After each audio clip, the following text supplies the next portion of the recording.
A teenage girl went missing after an evening of horseback riding. Some tiny bits of metal, wood, and some weathered green paint revealed the girl's path on the night she disappeared. And they also painted a portrait of the person she was with.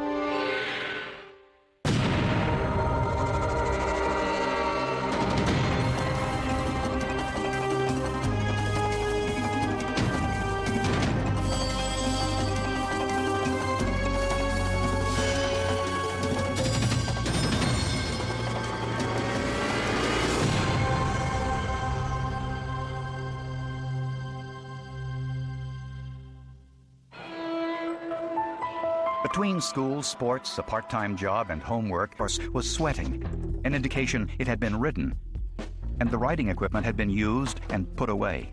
Everything seemed to be in order at their house, and then my mom continued to make calls from that point on. Tracy's parents called police to report her missing.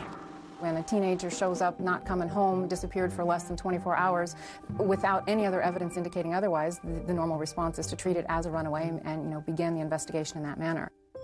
Friends, neighbors, police, and volunteers searched the entire area looking for any signs of her, but they found nothing.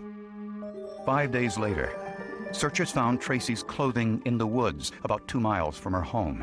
The clothes were all crumpled and commingled with each other and just thrown off of the road into the brush. One of them had injured the tip of its tail. It was possible that the blood that was on the wall had come from the tip of the dog's tail. Nevertheless, police continued to focus on Wayne and Sharon Fry. They said they were out to dinner with friends on the night Tracy disappeared, but a check of their telephone records indicated someone used their home phone at 7:44 p.m. Brian Lord, the Fry's handyman, called his girlfriend to say he was running a little late.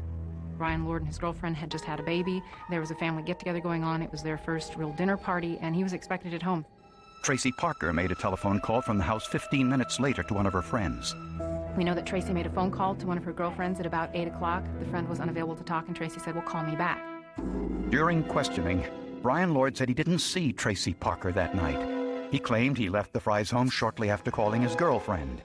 My sister had actually said to me, "You know that guy that works on the house up there where I ride the horse says you're really cute." She goes, "I don't hang out with him. He's given me a ride home before. That was nice." In the forensics lab, scientists found some rare and unusual evidence on Tracy's bloody clothing.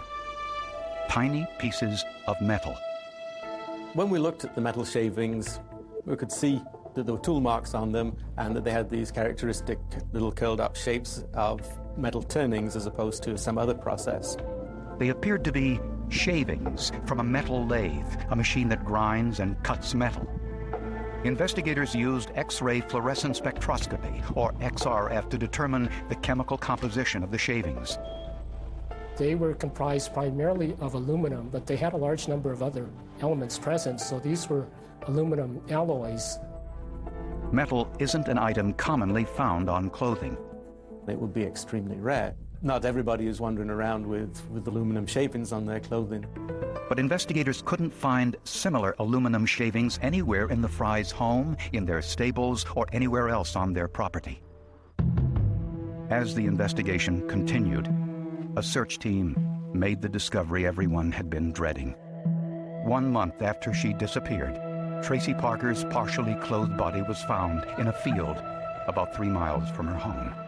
I felt like my childhood ended the day Tracy died. All of a sudden, I had to be an adult and had adult problems and responsibilities and things that went along with, being part of something like this. So I feel that I lost my childhood in a sense.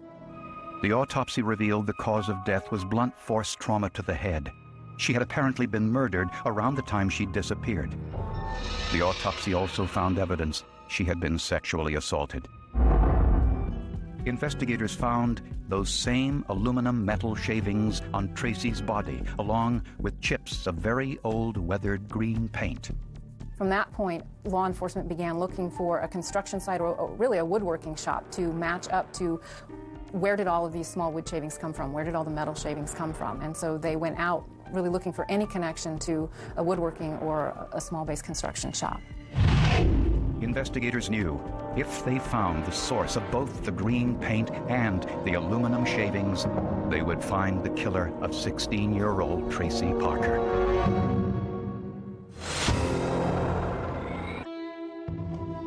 Records showed that Tracy Parker used her neighbor's telephone to call a friend around 8 p.m. on the night she disappeared.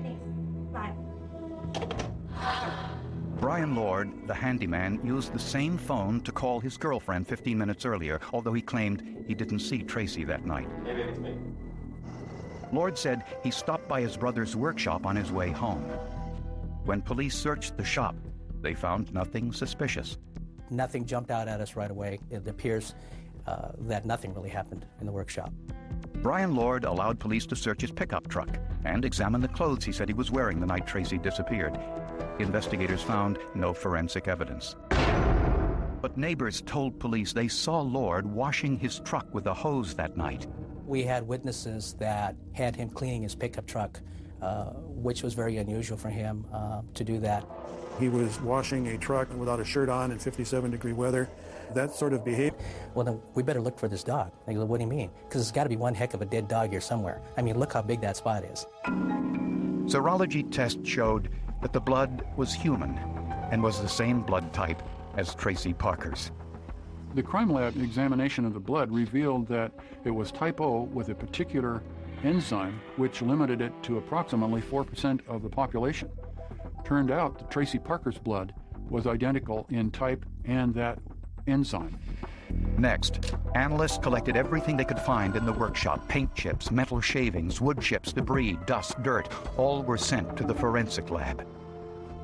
In the history of our crime laboratory, which has been in existence since the 1970s, this is by far the largest case as far as the volume of trace evidence. Elemental analysis. The results were astounding. The green paint chips found on Tracy's body were identical to the paint of an old piece of fence found in Brian Lord's workshop. They were similar in their color, texture, layer structure, degree of weathering, chemical composition, composition of minor elements, and so forth. Police checked Brian Lord's work records and learned that Lord had dismantled this old green fence just a few weeks before Tracy's disappearance and carted those pieces away from the work site in his truck. To me, the green paint chip was the smoking gun, as in relationship to Brian Keith Lord. Finally, investigators tested metal fragments in Lord's workshop with X-ray fluorescent spectroscopy, or XRF. They were identical in composition, size, and shape to those found on Tracy's body, on her clothing, and on the orange blanket. And a single strand of human hair on the orange blanket was microscopically similar to Brian Lord's hair. I think Brian Keith Lord was an angry person, and I don't know why, a vicious, angry person. Police found no evidence that Wayne and Sharon Fry had anything to do with Tracy Parker's murder. Brian Lord was arrested. He insisted he was innocent. But a background check revealed a violent past, one that literally went unpunished. Forensic evidence linked a 25-year-old handyman, Brian Lord, to Tracy Parker's murder. When police checked Lord's background, they found something horrifying. Lord had been convicted of murder once before. As a child, when he was only, I believe it was 13, walked over to a house of one of his friends and shot his friend. And have it traced back to where it was found and how it linked then to other pieces of evidence that were found at other sites.